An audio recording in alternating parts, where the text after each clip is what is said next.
ရှိသူရကောင်းတွေကတော့မကောင်းတဲ့အလုပ်ကိုလုပ်ဖို့စိတ်ကြွယ်ရဆိုတာမရှိပါဘူး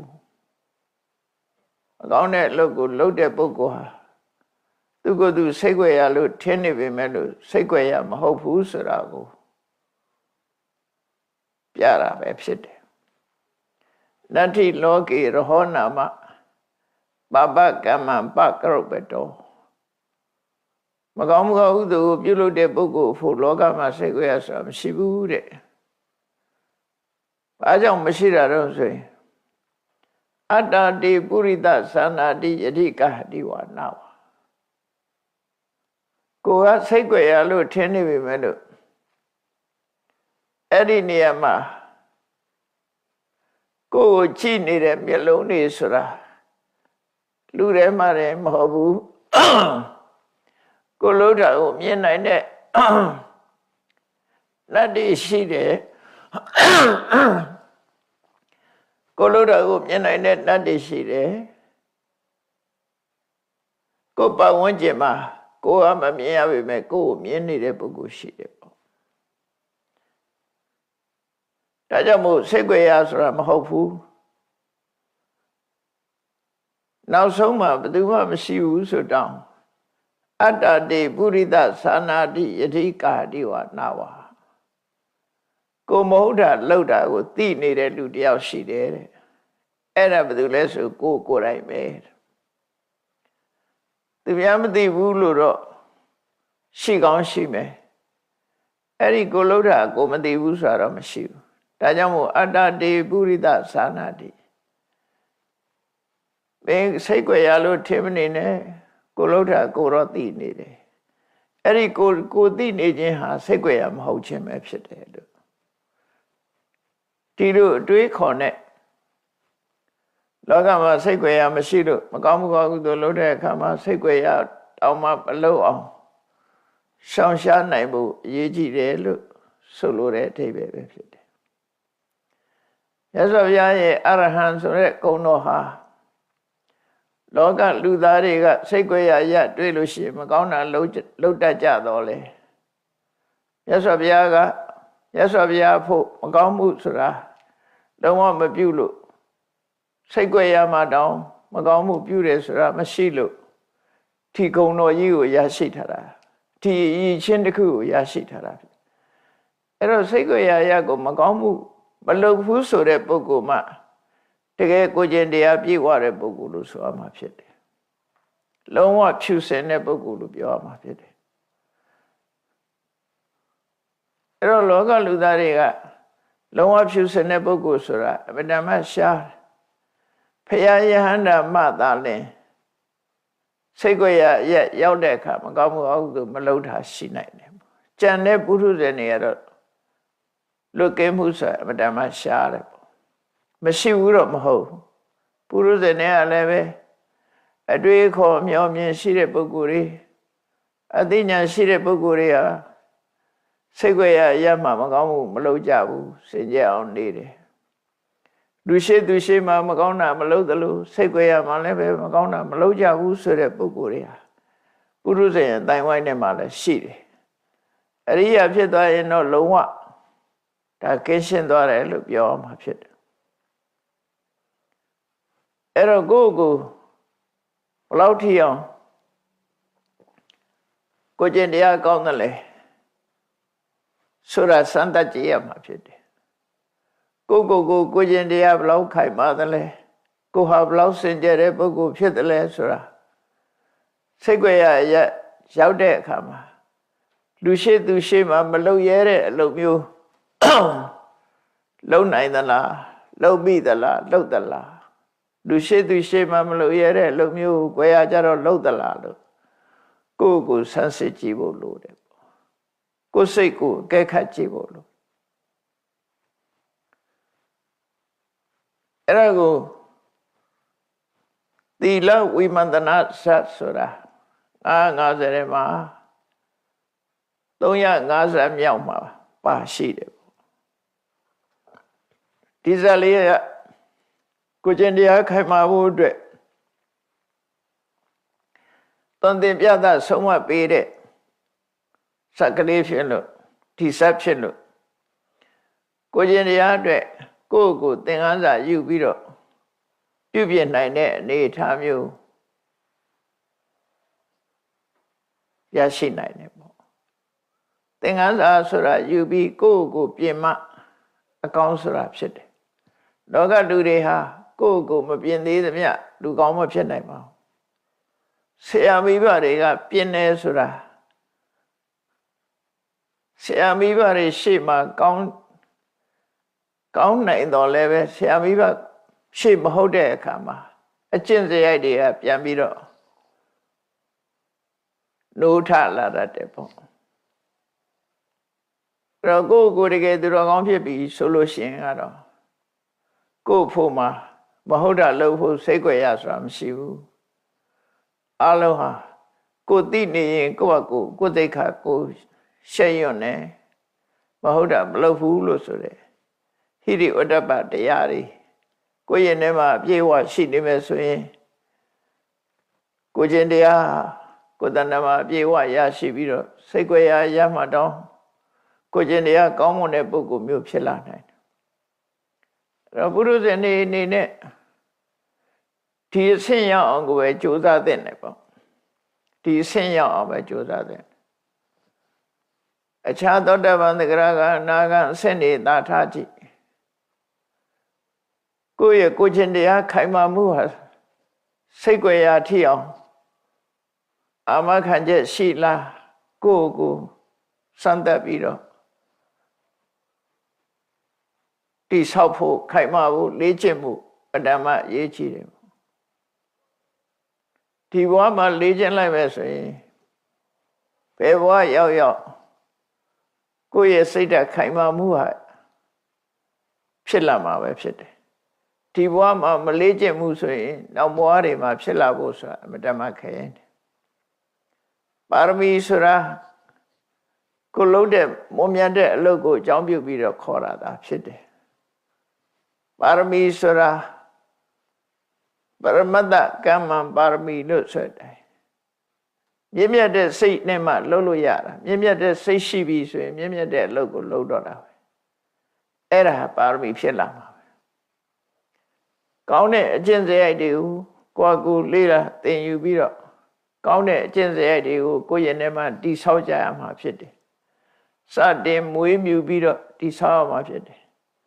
မြတ်စွာဘုရားကသမဗုဒ္ဓတရားဟောတဲ့အခါမှာအပိုင်းနှစ်ပိုင်းနဲ့ဟောတာဖြစ်တယ်မကောင်းတဲ့အကျင့်စရိုက်တွေကိုမလုံးမိအောင်ထိမ့်သိမ်းရှောက်ရှောက်မယ်စောင့်စည်းရမယ်စောင့်စည်းရတဲ့နဲ့တတိလက်လွတ်ပြီးတော့လုံးမိတယ်ဆိုရင်လည်းအလင်းအမြန်ဖယ်ရှားဖို့ရှောင်ကျဉ်ဖို့ဆိုတာကြိုးစားရမယ်မကောင်းတဲ့ဘက်ကနှစ်ခုမကောင်းတာမလုပ်ဖြစ်အောင်ကြိုးစားရမယ်လုံးမိလို့ရှိရင်လည်းနောက်ထပ်ဆက်မလုပ်ဖို့ရကြိုးစားရမယ်ကောင်းတာနဲ့ပတ်သက်လာလို့ရှိရင်ကောင်းတဲ့အမှုလုပ်ဖြစ်အောင်ကြိုးစားရမယ်လုပ်ဖြစ်ပြီးလို့ရှိရင်လည်းအချိန်ချင်းထပ်လုပ်ဖို့ကြိုးစားရမှာဖြစ်တယ်ဒါကိုပဲသမ္မာဝါယာမမှန်ကန်တဲ့ကျုပ်ပန်းအထုံးမှုတနည်းအားဖြင့်သမ္ပပဒါနသမ္မာပဌာနမှန်ကန်သောကျုပ်ပန်းအထုံးမှုလို့ဆိုတာအဲ့ကိုသမ္မာပဌာနလို့ခေါ်တဲ့မှန်ကန်တဲ့ကျုပ်ပန်းအထုံးမှုနဲ့အကုသိုလ်တွေကိုဖယ်ရှားလို့ကုသိုလ်တရားတွေဖြစ်ပေါ်ကြိုးစားခြင်းဖြင့်သူတော်ကောင်းအဖြစ်ကိုရယူနိုင်တာပေါ့အဲ့လိုမဟုတ်လို့ရှိရင်လူတွေရဲ့အကျင့်စရိုက်တွေဟာအမြဲတမ်းမိမိတဏ္ဍာမှာကျိုးဆွဲသလိုအညစ်အကြေးတွေဟာချွတ်လို့မရအောင်ဆွဲထင်နေတတ်တယ်အဲ့လိုဆွဲထင်ရနေရအောင်ကြိုးစားအထောက်ကြမှာဖြစ်တယ်ဒီသီလဝိမန္တနာဆိုတဲ့စက်တော်မှာကိုကျင့်တရားကိုစမ်းသပ်တဲ့ဇာလံလေးတစ်ပုဒ်ဖြစ်တယ်ပေါ့ကိုကျင့်တရားကိုဘလောက်ကောင်းတယ်လဲဆိုတာစမ်းသပ်တာ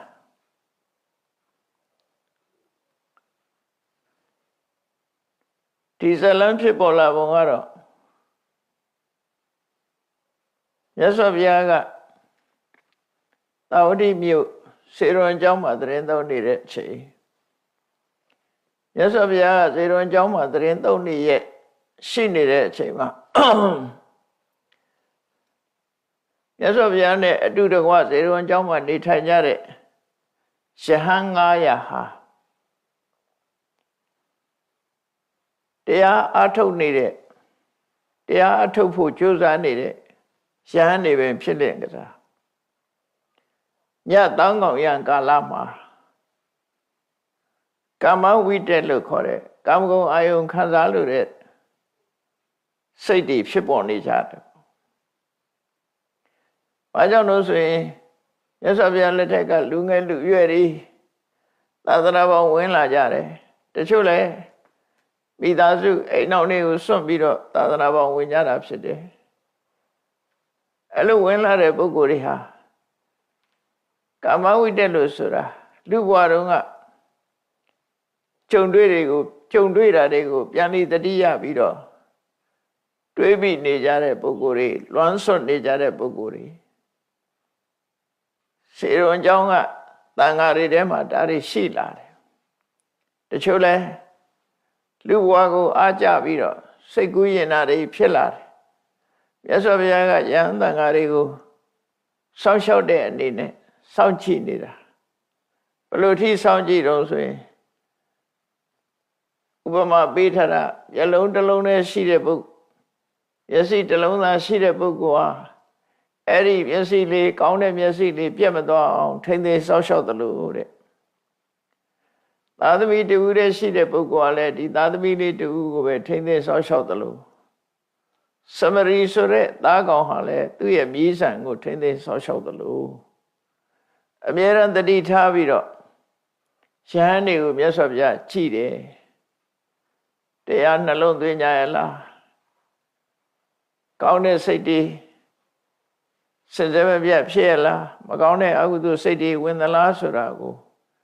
ညပိုင်းမှာလည်းတေဘစက္ခုနဲ့ကြည့်တော်မူတာဖြစ်တယ်အဲ့လိုကြည့်တဲ့အချိန်မှာခုနကယဟန်တော်တွေအချို့ဟာလူဘဝကိုပြန်နေပြီးတော့တွေ့တော့ပြီးစိတ်ကူးရင်ကြတယ်သို့မဟုတ်ကြုံတွေ့ခဲ့ရတဲ့သူတို့ဘဝတွေကိုပြန်လီတန်းတာနေတာတွေတွေ့တဲ့အခါမှာမြတ်စွာဘုရားကရှင်အနန္ဒာကိုခေါ်ပြီးတော့အနန္ဒာစေရွန်ကျောင်းထဲမှာနေတဲ့ကိုယ်တော်တွေအားလုံးကိုခန္ဓာကိုယ်ကြီးကျောင်းဘဝမှာနေရခင်းပြီးတော့အဲ့ဒီခန္ဓာကိုယ်ကြီးကျောင်းဘဝမှာစီဝေးဖို့ခေါ်လိုက်ဆိုပြီးတော့မြတ်စွာဘုရားစောဤတန်ဃာတွေကိုခေါ်လိုက်တာခေါ်လိုက်တော့တန်ဃာတွေကမြတ်စွာဘုရားစီရောက်လာကြအလုံးစုဝေးမိတဲ့အခါမှာဘာဟောတော့ဆိုပပကရဏီရဟောနာမနတ္ထိရှေးပညာရှိတွေကတော့တဲ့စိတ်ကောင်းနှလုံးကောင်းရှိတဲ့ပညာရှင်တွေဟာမဟုတ်တာလို့ဖို့အတွက်စိတ်ကြွရရမရှိဘူးဆိုပြီးတော့သူတို့ဟာမကောင်းမှုမလုံးမိအောင်ရှောင်ကြတယ်ဆိုတဲ့ရှေးကသူတော်စင်တို့ရဲ့ကျင့်ထုံးလေးတစ်ခုကိုမြတ်စွာဘုရားကရှင်းပြတာဖြစ်တယ်ဟောပြတာဖြစ်တယ်ဒါဘဝသင်္ကန်းစာယူဖို့အတွက်ငါတို့ဘယ်သူမှမသိဘူးအလုံးဒါစိတ်ကြွရဖြစ်နေတယ်ငါတွေးတာဘယ်သူမှမသိဘူးငါလုပ်တာလည်းဘယ်သူမှမသိဘူးဆိုတဲ့စိတ်မမွေးပဲနဲ့စိတ်ကြွရသည်ပင်နဲ့စိတ်ကြွတဲ့အရာမဟုတ်ဘူးမကောင်းမှုအကုသိုလ်လုပ်ဖို့စိတ်ကြွရဆိုတာမရှိဘူးဆိုတာကိုပြသတဲ့အနေနဲ့မြတ်စွာဘုရားကဇလံတစ်ပုဒ်ကိုယဟန်တွေကိုဆုံးမဩဝါဒပေးတဲ့အနေနဲ့ဟောကြားခဲ့တာဖြစ်တယ်ပေါ့တခုသောဘုရားမှာဘုရားလောင်းဟာပါရဏသီမြို့ပြမနာလူမျိုးထဲမှာ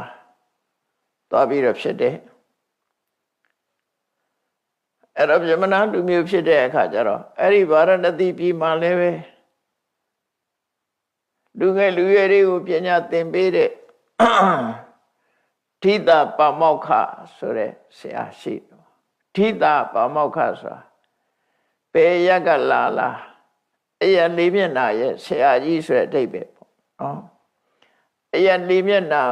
မှာလာတဲ့ပညာလိုလားတဲ့ပုဂ္ဂိုလ်ရဲ့အကြီးကဲလို့ဒီစကားလုံးကိုယူပြီးတော့အခုတက္ကသိုလ်တွေဘာတွေမှာပါမောက္ခဆိုခန္ဓာတွေရှိတာရှေးတုန်းကထိတာပါမောက္ခအဲ့ဒီဆရာစီရှေးနောက်တောင်မြောက်အယဒေသနယ်၄ရက်ကနေပြီးတော့တပည့်တွေပညာလာသင်ကြလို့နယ်၄ရက်ကပညာလာသင်ရတဲ့ဆရာသမားကိုထိတာပါမောက္ခလို့ခေါ်တယ်ရှေးကအဲ့တော့များသောအားဖြင့်တက္ကသိုလ်ပြည်မှာထိတာပါမောက္ခဆရာဆိုတာရှိတယ်အဲ့ဒီတက္ကသိုလ်ဆိုတာမြို့ရဲ့နာမည်ပဲအဲ့တုန်းကတော့ခဏခေတ်မှာတော့အဲ့ဒီ950ဇတ်တည်းရဲ့အသုံးနှုန်းကိုလိုက်ပြီးတော့တက္ကသိုလ်ဆိုတဲ့နာမည်တွေသုံးလာကြတာဖြစ်တယ်နော်အင်္ဂလိပ်လို university ဆိုတဲ့ပြန်တဲ့စကားတွေတက္ကသိုလ်လို့သုံးလာကြတယ်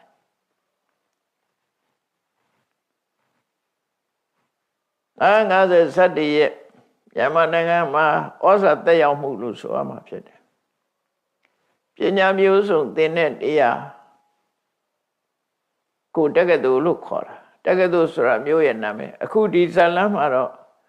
ဗာရာဏသီမြို့မှာထိတာပါမောက္ခဆရာကြီးရှိတယ်ဆိုတော့ဗာရာဏသီမြို့မှာလည်းပဲဒီလိုပညာသင်ကြားပေးတဲ့ဆရာရှိတယ်လို့ဗာရာဏသီမြို့ကထိတာပါမောက္ခဆရာထံမှာသူတို့ပညာသင်နေကြတယ်အဲ့လိုပညာသင်တဲ့အချိန်မှာဖះလောင်းနေဆိုတာကျိုးစားအထုံမှုနဲ့အသိဉာဏ်ထက်မြက်မှုမှာသူများတဲ့သားတယ်ဘာလို့သားရတော့ဆိုတော့သူတို့ကဘယ်ကိစ္စပဲဖြစ်ဖြစ်လုံလဝိရိယသူများတဲ့သားတယ်သူများတဲ့ဆန္ဒရှိတယ်ဆန္ဒကြီးတယ်ဝိရိယကြီးတယ်အဲ့ဒါကြောင့်ကိုသားတယ်လို့ပြောတာနော်အဲ့တော့သားတဲ့ပုဂ္ဂိုလ်တွေကခဏခေတ်မှလည်းရှိတာပဲဘယ်ကိစ္စပဲဖြစ်ဖြစ်ဥစည်းဆောင်ရွက်ပြီးလုပ်ကိုင်တဲ့ပုဂ္ဂိုလ်တွေရှိတယ်လေနောက်လိုက်တွေရှိသလိုဥဆောင်ပြီးတော့လှူရှားတဲ့ပုဂ္ဂိုလ်တွေရှိတာတော့ခေါင်းဆောင်လုပ်တတ်တဲ့ပုဂ္ဂိုလ်တွေပေါ့ဘုရားလောင်းကလည်းအဲ့ဒီမှာ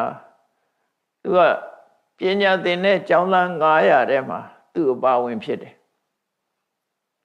အဲကျောင်းသား900ထဲမှာသူကဆရာရဲ့လက်ထောက်အနေနဲ့ပညာသင်ကြားနေတာထက်မြက်မြက်ကြိုးစားတယ်ပညာရေးကြိုးစားအထောက်တယ်အဲ့ဒီဆရာကြီးမှာအရွယ်ရောက်တဲ့သမီးပြူတယောက်ရှိနေတော့ဆရာစဉ်းစားတယ်သမီးရှင်ဆိုတာအရွယ်မလင့်ခင်အင်တော်ရသားချပေးဖို့စဉ်းစားထားရှိကြတယ်ပေါ့နော်အိန္ဒိယနိုင်ငံမှာဆိုရင်ပို့ပြီးတော့ဒီကိစ္စတွေကစီမံကြတယ်ပေါ့ဒါမို့အိန္ဒိယကနေခေတ်သူတို့ရဲ့ဒလိတုံးတန်းစင်လာရဆိုလို့ရှိရင်တာယောက်ျားလေးမွေးတဲ့ပုဂ္ဂိုလ်ကအေးစစ်စစ်ပဲစိတ်ပူစရာမရှိဘူးသမီးမင်းကလေးတွေမွေးထားတဲ့မိဘတွေကတော့အင်တမသူတို့ဟာစိတ်ပူစရာတွေဖြစ်ကြတယ်စိတ်ပူစရာဖြစ်ကြတယ်အခုလည်းဒီသဗ္ဗမောက္ခဆရာကြီးကသမီးလေးတယောက်ရှိတော့ဒီသမီးလေးအိမ်တော်ရဲ့သားချပေးဖို့သူ့မှာလူရွေးရတော့မှဖြစ်တယ်ပေါ့အရွယ်ရောက်လာပြီဆိုတော့လူရွေးရသူ့မှာတပည့်ကျောင်းသားတွေ900တောင်ရှိတယ်အဲ့ဒီမဲ့ဥစည်းကောင်းဆောင်လုပ်နေတဲ့လက်ထောက်တပည့်တွေပညာတော်တဲ့တပည့်တွေရှိတယ်သို့တော့ပညာတော်တိုင်းကိုကျင့်တရားကောင်းကြမှာကောင်းတာဒါကြောင့်မို့ကိုကျင့်တရားကောင်းတဲ့ပုဂ္ဂိုလ်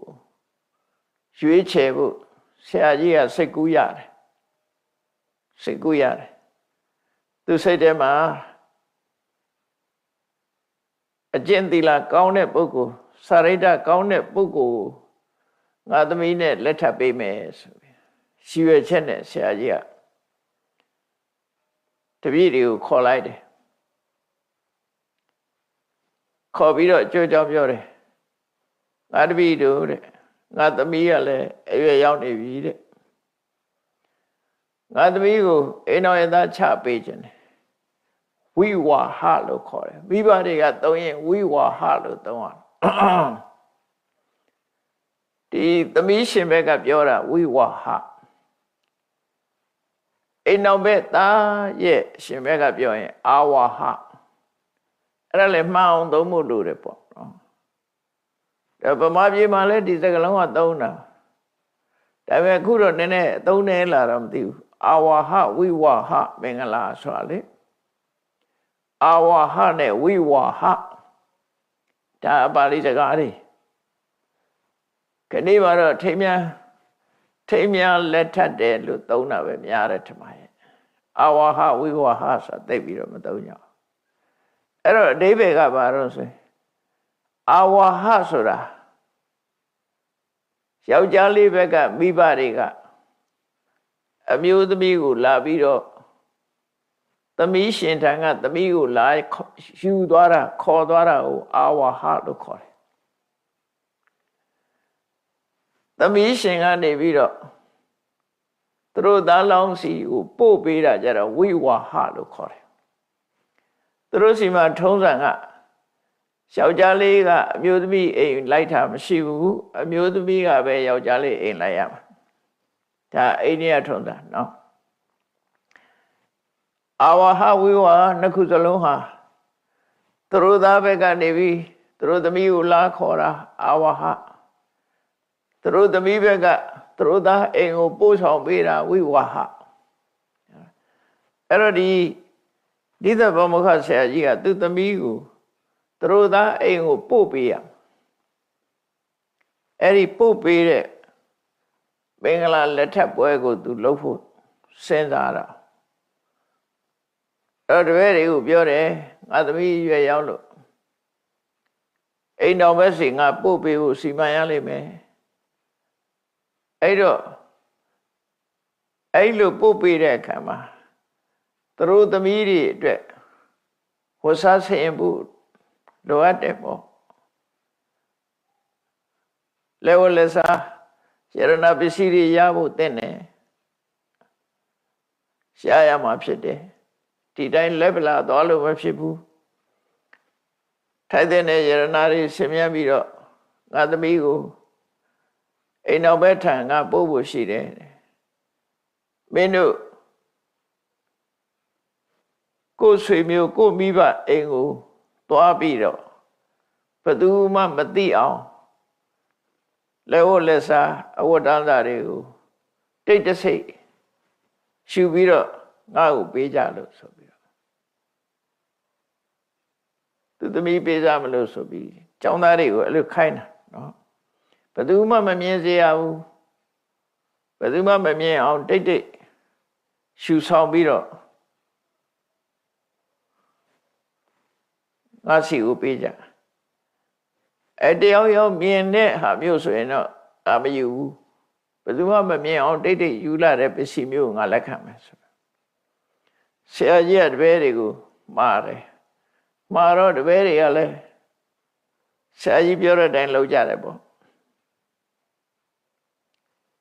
ကောင်းပါပြီဆိုပြီးတော့တပည့်တွေကအိမ်ပြန်သွားကြပြီးတော့အိမ်ကမိဘတွေဆွေမျိုးတွေညီကိုမောင်နှမတွေမမြင်တဲ့အချိန်မှာအဝတ်စားတို့လက်ဝတ်တစားတို့တိတ်တဆိတ်ခိုးပြီးတော့ယူလာကြတယ်တိတ်တဆိတ်ခိုးယူလာတယ်ခိုးယူလာပြီးတော့ဆရာကြီးကိုပေးကြတယ်ပေါ့ဆရာကြီးကလာပြီးနာမည်နဲ့ပစ္စည်းနဲ့တေချာစင်းမှတ်ပြီးတော့သိမ်းထားလိုက်တယ်အဲ့ဒီမဲ့ကျောင်းသားတော်တော်များများအဲ့လိုခိုးပြီးတော့ယူလာပြီးတော့ပေးကြတာသူရဲ့တွေ့ကြီးတွေပေးကြတယ်ဒါပေမဲ့လို့တပည့်အချီးဆုံးလက်ထောက်ဆရာလုပ်နေတဲ့တပည့်ကတော့ဆရာကြီးခိုင်းတဲ့အတိုင်းဘာမှသူ့အိမ်သွားပြီးတော့ရှူဆောင်တာမလုပ်ဘူး အဝတ်စားလည်းမယူလက်ဝတ်တန်းစားလည်းမယူဆရာကြီးကိုဘာမှမပေးပဲနဲ့သူကဒီတိုင်းနေတယ်အဲ့တော့ဆရာကြီးကသူ့ပြောတယ်ငါတပည့်မင်းကတော့ဘာမှမယူလားလို့ဆိုဟုတ်ပါတယ်ဆရာဘာဖြစ်လို့မင်းမယူတာတုံးလို့ဆိုဆရာကပြောတယ်လေဘယ်သူမှမမြင်ခင်ယူလာတဲ့ပစ္စည်းရဲ့လက်ခံမယ်တိတ်တိတ်လို့ရမယ်လို့ဆရာကမှားထားတာကျွန်တော်စိတ်ထဲမှာစိတ်ကြွယ်ရဆိုတာကျွန်တော်မမြင်ဘူးတပည့်ကပြန်ပြပြစိတ်ကြွယ်ရဆိုတာမမြင်ဘူးတိတ်တိတ်စိတ်ဘယ်သူမှမသိတဲ့နေရာဆိုတာကျွန်တော်မတွေ့မိဘူးတဲ့ဒါကြောင့်မို့သူစိတ်ထဲမှာတော့ကြွယ်ရမှာလို့ဖို့တခုမှကြွယ်ရလို့မထင်ဘူးဆိုတဲ့အကြောင်းဆရာကြီးကိုပြောပြတာအသူပြောပုံလေးကိုမှတ်တမ်းတင်ထားတာပါတော့ဆိုနတ္ထိလောကေရဟောနာမပပကမ္မပကုပ္ပတောမဟုတ်တာလို့ဖို့အတွက်လောကမှာစိတ်ကြွယ်ရဆိုတာမရှိပါဘူးဆရာကြီးတဲ့ပတ္တန္တိဝနဘူတာတိတော့မှာပဲဖြစ်ဖြစ်အိမ်မှာပဲဖြစ်ဖြစ်အိမ်ဆောင်နဲ့တွေတောဆောင်နဲ့တွေကိုဆောင်နဲ့တွေကိုမမြင်ရတဲ့တရားတွေလောကမှာရှိနေကြတော့သူတို့ကမြင်မှာပဲတဲ့ကိုတိတ်တိတ်လို့လည်းသူတို့မြင်မှာပဲတဲ့အဲ့ဒါလို့နတ်တွေမြင်တာကိုပဲတံပါလောမညတိရဟောကိုပဝန်းကျင်မှာကိုကြည့်နေတဲ့ရလုံးတွေရှိရတဲ့နဲ့မလိမ္မာတဲ့ပုဂ္ဂိုလ်ကတော့ငါလောက်တာဘယ်သူမှမသိဘူးလို့ထင်နေတယ်ဟုတ်လားအလုံးကမြင်ကြမှာပဲတဲ့ကိုကမမြင်ရပေမဲ့သူတို့ကမြင်ကြလိမ့်မယ်တဲ့အဲ့ဒါကိုပဲစဉ်းစားဉာဏ်မရှိတဲ့ပုဂ္ဂိုလ်တွေကတော့ဒါစိတ်ငြိမ်ရလို့ထင်ကောင်းထင်လိမ့်မယ်တဲ့ကျွန်ုပ်အနေနဲ့ပြောရမယ်ဆိုရင်အဟံရဟောနပတ္တာမိကျွန်ုပ်အနေနဲ့တိတ်တဆိတ်ဆိုတဲ့ဟာစိတ်ကြွယ်ရဆိုတာကျွန်ုပ်လုံးဝမမြင်မိဘူးတဲ့စိတ်ကြွယ်ရရက်ဆိုတာဘယ်တော့မှမတွေ့ဘူးတဲ့သုံးဉံဝါပိနဝိဇ္ဇတိဘယ်သူမှမရှိဘူးဆိုတာလဲဘယ်သူမှမရှိတဲ့နေရာအရက်ဆိုတာလဲကျွန်ုပ်မတွေ့ဘူးတဲ့ကျွန်ုပ်ရှာကြည့်တာမတွေ့ဘူးဘယ်သူမှမတွေ့တဲ့နေရာသုံးညဘယ်သူမှမရှိတဲ့နေရာဆိုတာမရှိဘူးတဲ့ယထာအဉ္ညာနပတ္တမိကိုသွားလို့ကိုနေတဲ့နေရာတခြားလူဘယ်သူမှမတွေ့ရပေမဲ့လို့အတုံညာဟောတိတမယတဲ့အဲ့ဒီနေရာကျွန်ုပ်ရှိနေတာပဲတဲ့ဆိုတော့အခန်းထဲမှာကိုတယောက်တည်းနေတာဘယ်သူမှမရှိဘူးဟုတ်တယ်တမန်လူကတော့မစင်စားဘူးဘယ်သူမှမရှိဘူးငါလှုပ်ချင်အောင်လုပ်မယ်လို့ထင်ကောင်းထင်လိမ့်မယ်တဲ့အဲ့ဒီမှာကျွန်ုပ်ရှိနေတယ်လေတဲ့ဘယ်သူမှမရှိတာမဟုတ်ဘူးတဲ့ဒါကြောင့်မို့လို့ empty place နော် empty room ဘာမှမရှိတဲ့နေရာဆိုတာမရှိဘူးလို့သူကပြောတာကိုရှိနေတာကိုကဒါဘာမှမရှိတဲ့နေရာမဟုတ်ဘူးတဲ့ကိုရှိနေတယ်ဘာသူမှမသိဘူးဆိုရင်ကိုသိနေတယ်ဒါဟုတ်ဆိုလို့လည်းပေါ့နော်ကိုမဟုတ်တာလို့တာကိုသိနေတာကိုကစိတ်ကြွယ်ရမဟုတ်ဘူးလို့ပြောတာကိုတယောက်တည်းနေတာမို့ဘယ်သူမှမမြင်ဘူးလို့ထင်ကောင်းထင်နိုင်မယ်တဲ့ဘယ်သူမှမမြင်ကိုမြင်တယ်ပေါ့ကိုမမြင်တဲ့အိမ်ဆောင်တတ်တွေတောဆောင်တတ်တွေကျောင်းဆောင်တတ်တွေဒီလိုဟာတွေကလည်းရှိနိုင်တယ်အဲ့ဒါတွေမရှိဘူးဆိုတော့ကိုလို့တာကိုသိနေတယ်ကိုလို့တာကိုမြင်နေတယ်ဒါကြောင့်မို့သူ့ရင်ထဲမှာဆရာကြီးကပြောတော့ဘယ်သူမှမမြင်အောင်ယူခဲ့လို့ပြောတော့ဘယ်သူမှဆိုတဲ့တဲမှာကျွန်ုပ်လည်းပါတယ်ကျွန်ုပ်မမြင်အောင်ယူလို့မှမရတာဟုတ်ခိုးတဲ့လူကိုယ်တိုင်ကမြင်နေတယ်လေဘယ်သူမှမမြင်အောင်ယူဖို့ဆိုတာလောကကြီးမှာမဖြစ်ဘူးဘယ်သူမှမသိအောင်လုပ်ဖို့ဆိုတာကိုသိနေတယ်အဲ့ဒါလို့ဒီတပည့်အကြီးဆုံးဆရာလက်ထောက်ကနေပြီးတော့ဆရာကြီးကိုဒီလိုရှင်းပြတယ်ဆရာကြီးကိုရှင်းပြတဲ့အခါကျတော့ဆရာကြီးက သူပြောတာဆိုတာသူ့ရဲ့တွေးတောရှုဆပုံတွေကိုကြည့်ပြီးတော့ရှင်းတတ်တဲ့ဆရာကြီးရှင်းတတ်ပြီးတော့ငါတပည့်ငါအိမ်မှာငါသမီးအိမ်အောင်ချဖို့ပစ္စည်းဥစ္စာမရှိတာမဟုတ်ပါဘူးတဲ့ငါအိမ်မှာအပြည့်စုံရှိပါတယ်ဟုတ်တာပေါ့တပည့်တွေပညာသင်ကြားပေးနေတဲ့ဆရာကြီးပဲအဲ့တော့သူ့အိမ်မှာဒီသမီးတယောက်ဆင်မိုးရအတွက်ကတော့ငွေကြေးတနာလုံလောက်ရှိပါတယ်ဒါပေမဲ့လို့ငါသမီးနဲ့ပေးစားဖို့ပုဂ္ဂိုလ်ဟာကိုချင်းတရားကောင်းတဲ့ပုဂ္ဂိုလ်ဖြစ်ဖို့လိုတယ်ကိုချင်းတရားကောင်းတဲ့ပုဂ္ဂိုလ်လောကကြီးမှာကိုချင်းတရားကောင်းတဲ့ပုဂ္ဂိုလ်နဲ့အိမ်တော်ရသားချပေးခြင်းလို့မင်းတို့ကျောင်းသားတွေကိုငါစုံစမ်းတာဖြစ်တယ်တဲ့အဲ့တော့ငါသမီးဟာမင်းနဲ့အတော်ဆုံးပဲသူ့ကိုရွေးချယ်လိုက်တာဘာမှယူမပေးတဲ့တပည့်ဘာမှအိမ်ကနေပြီးတော့လက်ဝတ်တန်းစာခိုးပြီးတော့ယူမလာတဲ့တပည့်ကိုမင်းဟာအကျင့်စာရိတ္တကောင်းတယ်ကိုကျင့်တရားကောင်းတယ်ဒါကြောင့်မို့မင်းနဲ့ပဲတော်တယ်လို့ဆိုပြီးတော့သမီးကိုအစင်တစားအပြည့်ဝဆင်ပြီးတော့အဲ့တပည့်ကြီးနဲ့လက်ထပ်ပေးလိုက်တာဟောတပည့်ကြီးနဲ့လက်ထပ်ပေးလိုက်ပြီးတော့ခုနတုန်းကအိမ်သွားပြီးတော့တိတ်တဆိတ်လက်ဝတ်တန်းစာရှရဏပစ္စည်းတွေအဝတ်တန်းစာတွေခိုးလာတဲ့တပည့်ကျောင်းသားတွေကိုတော့သူမှတ်ထားတဲ့အတိုင်းကဲမင်းတို့အိမ်မင်းတို့ပြန်ယူသွားကြတာလေးဆိုပြီးတော့အကုန်ပြန်ပေးလိုက်တယ်ဆရာကြီးကစမ်းသပ်တာဘယ်သူကိုချင်းတရားကောင်းတယ်လဲဆိုစမ်းသပ်တာအဲ့တော့ဆရာကြီးရဲ့သမီးကိုမျောလင်းတောင်းတပြီးတော့အိမ်ကလဲဝတ်တန်းစာယရဏပစ္စည်းတွေခိုးယူလာခဲ့ကြတဲ့ကိုချင်းတရားပြက်ပြားတဲ့ကျောင်းသားတပည့်တွေဟာဆရာကြီးသမီးကိုလက်လွတ်ဆုံးရှုံးသွားကြတယ်ကိုချင်းတရားကောင်းတဲ့ပညာရှိအတွေးခေါ်ကောင်းတဲ့ကိုချင်းတရားကောင်းတဲ့တပည့်တယောက်သားလင်ကိုချင်းတရားကိုအကြောင်းပြုပြီးတော့ဆရာကြီးသမီးကိုအိမ်တော်ဘက်အဖြစ်ရွေးချယ်ခွင့်ရသွားတယ်ပေါ့ဒီလိုဆိုလိုတာပေါ့အဲ့ဇလန်မှာအဲ့တော့အဲ့ဒီဇလန်ရဲ့အနှစ်ချုပ်ကတော့ဒါလေးကိုပြောတာပဲဒါကိုသွန်သင်ပြသတဲ့သဘောပဲအဲ့ဒီမှာမြတ်စွာဘုရားကဒီဇလန်ကိုဟောပြီးတော့ဖြည့်ဆွတ်ပြီးမြတ်စွာဘုရားဟောကြားတာတော့ပါတော့ဆိုဒုစစ်သောစသူစစ်သောစနန္ဒောစဒုက္ခဝဋ္ဌိတောဝိဇောစအထုဝသီလောစတေတမ္မာဇဟုမတ္ထိကာ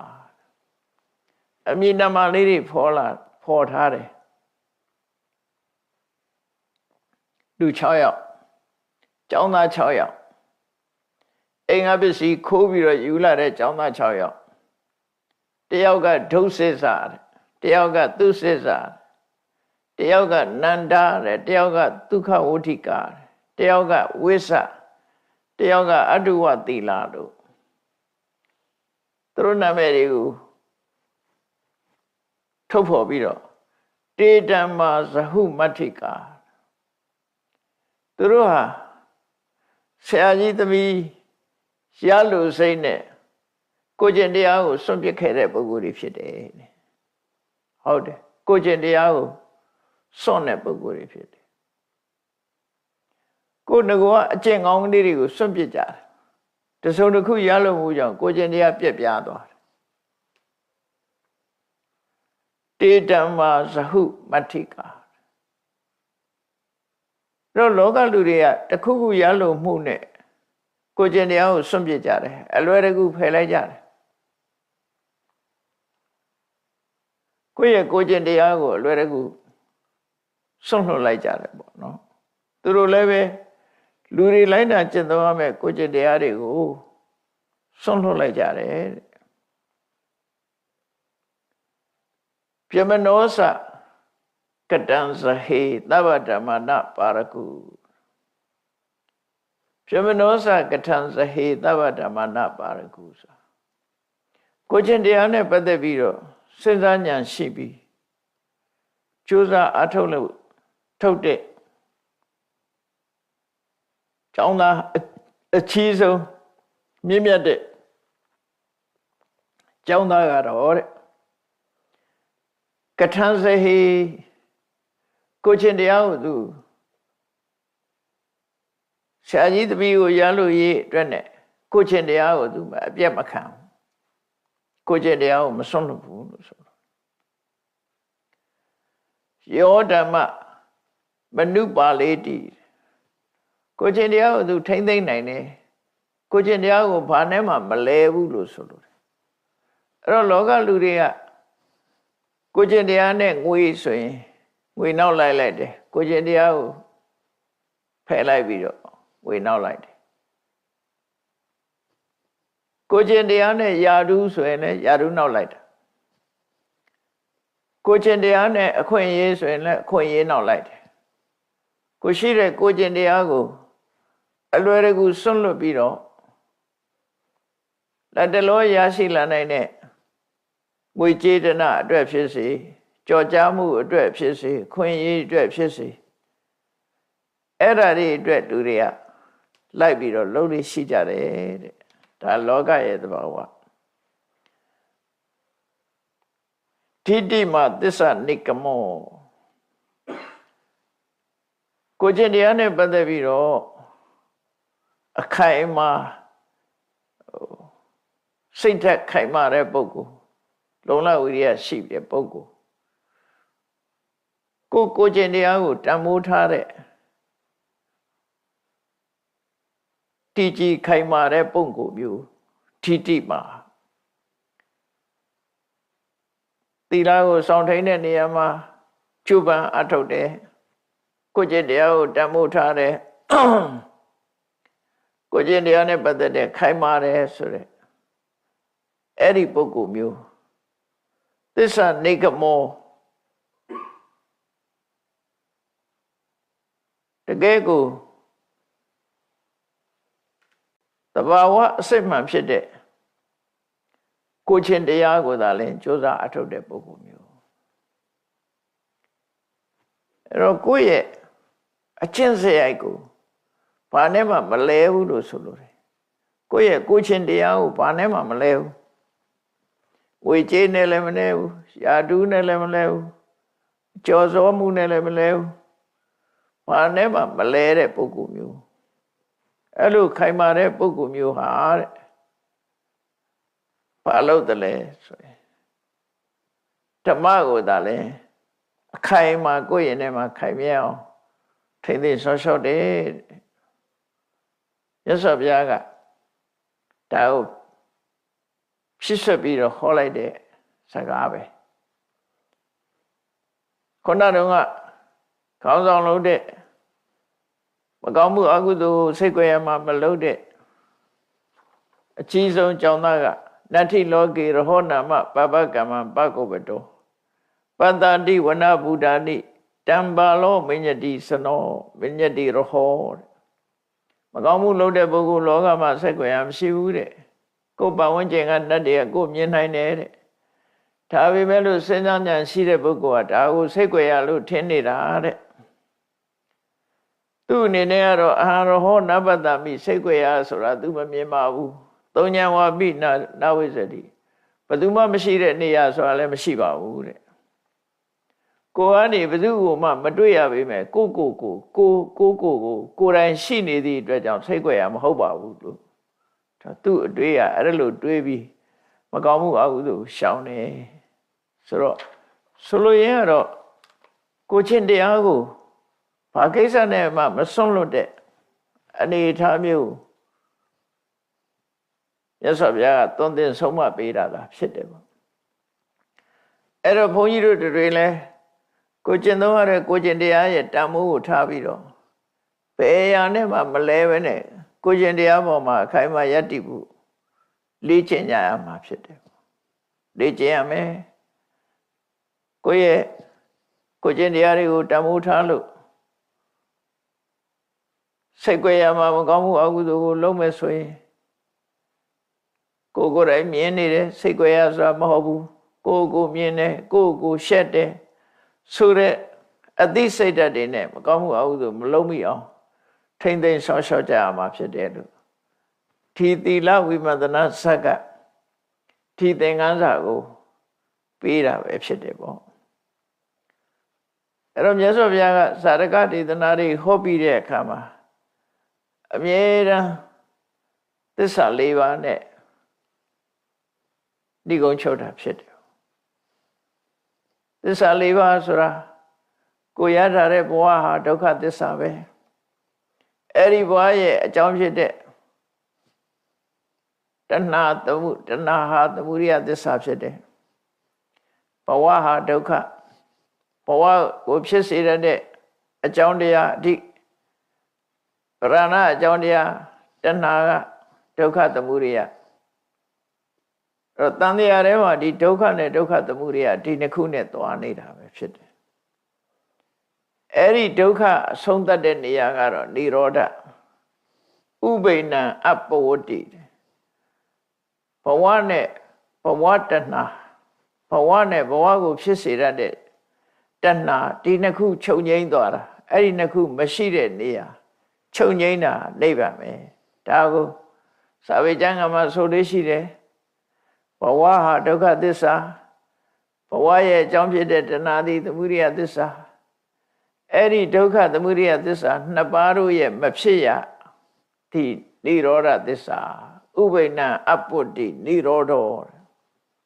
အကျိုးလည်းမဖြစ်ဘူးအကြောင်းလည်းမဖြစ်ဘူးအဲ့တော့ဥပိ္ပဏအပ္ပတ္တိនិရောဓောတတ္တဥပါယောဘက်ခောအဲ့ဒီနှစ်ခုစလုံးမဖြစ်တာသူ့ဟာသူမဖြစ်တာမဟုတ်ဘူးအကြောင်းတရားကိုကြိုးစားအထုတ်လို့မဂ္ဂင်၈ပါးကိုကြိုးစားအထုတ်လို့မဂ္ဂင်၈ပါးဆိုတဲ့အကျင့်တရားကိုကျင့်သုံးသည့်အတွက်ကြောင့်အကြောင်းကိုပယ်ပြီးတော့အကျိုးပါပြတ်သွားတာအကြောင်းကုန်လို့အကျိုးကုန်သွားတာအဲ့ဒါကမဂ္ဂသစ္စာလို့အဲ့တော့ဘဝနဲ့ပတ်သက်ပြီးတော့ဒီသစ္စာ၄ပါးနဲ့ခွဲခြားသတ်မှတ်ရမှာဖြစ်တယ်ခွဲခြားသတ်မှတ်ဖို့ကိုယ်အကြမ်းမြင်ဖို့ကိုယ်အကြမ်းမြင်သတ်မှတ်ထားရင်ဟုတ်လားကိုရထားတဲ့ဘဝဟာဒုက္ခရထားတာအဲ့ဒုက္ခရဲ့အကြောင်းဟာတဏှာဖြစ်တယ်အဲ့ဒါဒုက္ခနဲ့ဒုက္ခသမုဒိယနှစ်ခုကိုသိခြင်းပဲဒီသိခြင်းဟာအမှန်ကန်သိခြင်းဖြစ်လို့သစ္စာလို့ခေါ်တယ်တကယ်သိတယ်မှန်တယ်တကယ်အမှန်တရားဖြစ်လို့သစ္စာအဲ့ဒီနှမျိုးစုံမဖြစ်ဘူးဆိုတာនិရောဓဒါလည်းအမှန်ပဲအဲ့ဒီအမှန်ဆိုတဲ့និရောဓကိုရောက်ကြောင်းအကျင့်ကတော့မဂ္ဂင်၈ပါးအကျင့်တရားပဲဖြစ်တယ်ဒီလိုမြတ်စွာဘုရားကဒုက္ခသမုဒိယဒုက္ခនិရောဓဒုက္ခនិရောဓကာမိနိပฏิပဒါဆိုတဲ့သစ္စာ၄ရပ်အဆုံးသတ်ပြီးတော့ခုနယဟန်900ကိုဆုံးမတော်မူတာဖြစ်တယ်ပေါ့ကာမဝိတ္တိကြံတွေးနေကြတဲ့ကိုယ်တော်တွေကိုဒီဇလန်းနဲ့သင်္ကန်းစာပေးပြီးတော့မြတ်စွာဘုရားကိုကျင့်တရားအတွက်ငါတို့ဟာဘယ်သူမှမသိဘူးဆိုတဲ့အနေနဲ့မကောင်းတဲ့အတွေးတွေတောင်မတွေးသင့်ဘူးကိုယ်ရင်ထဲမှာမကောင်းတဲ့အကုသိုလ်တွေမဖြစ်အောင်ကျင့်သုံးလိုက်တာဖို့မြတ်စွာဘုရားကဆုံးမသွန်သင်တဲ့အခါအဲ့ဒီယဟန်တော်တွေဟာအလုံးမြတ်စွာဘုရားရဲ့ပံ့ပိုးကူညီမှုနဲ့အသိဉာဏ်တွေပွင့်လင်းပြီးတော့အလုံးယဟန္တာဖြစ်သွားကြတယ်တဲ့ယဟန္တာဖြစ်ရောက်သွားကြတယ်မြတ်စွာဘုရားကဒီစာရကဟောတဲ့အခါတိုင်းစာရကဟောတဲ့အခါမှာတကယ်အဖြစ်ပြက်ဟာဘယ်တော့ကအဖြစ်ပြက်ပဲဖြစ်ကိုယ်တိုင်ပါဝင်တဲ့အဖြစ်ပြက်တွေဖြစ်လို့အဲ့ဒီတုန်းကဓိတပမောက္ခဆရာဆိုတာတဲ့အခုသာရိပုတ္တရာပဲဟိုတုန်းကသူဆရာကြီးလုပ်ခဲ့တယ်ပေါ့နော်အဲ့ဒီတုန်းကအသိဉာဏ်နဲ့စဉ်းစားဆင်ခြင်ပြီးမကောင်းမှုအဟုသို့မလုပ်ခဲ့တဲ့ကျောင်းသားကတော့တခြားလူမဟုတ်ဘူးတဲ့ငါကိုယ်တိုင်ပဲလို့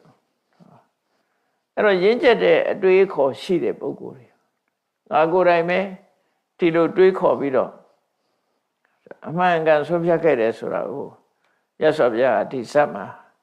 ဒီလိုဟောကြားခဲ့တာဖြစ်ပါတယ်သီလဝိမန္တနာဇတ်ကိုချင်းတရားနဲ့စိတ်ကြွယ်ရာဒီအကြောင်းတရားကိုမှတ်သားနာယူကြသဖြင့်မိမိတို့ဘဝအတွက်သင်္ကန်းစာရယူပြီးကိုယ်ဘဝကိုချင်းတရားပေါ်မှာတမ္မိုးထတတ်ရေးအခြားအတွက်ကိုချင်းတရားကိုလဲလှယ်ခြင်းစွန့်ပစ်ခြင်းဆိုတာတွေမဖြစ်အောင်ကျင့်ကြံကြိုးကုပ်အထောက်ကြမှာဖြစ်တယ်လို့ကိုယ်စီမှတ်သားပြီးကိုချင်းတရားကောင်းအောင်ကြိုးစားအထောက်နိုင်ကြပါစေကုန်သတည်း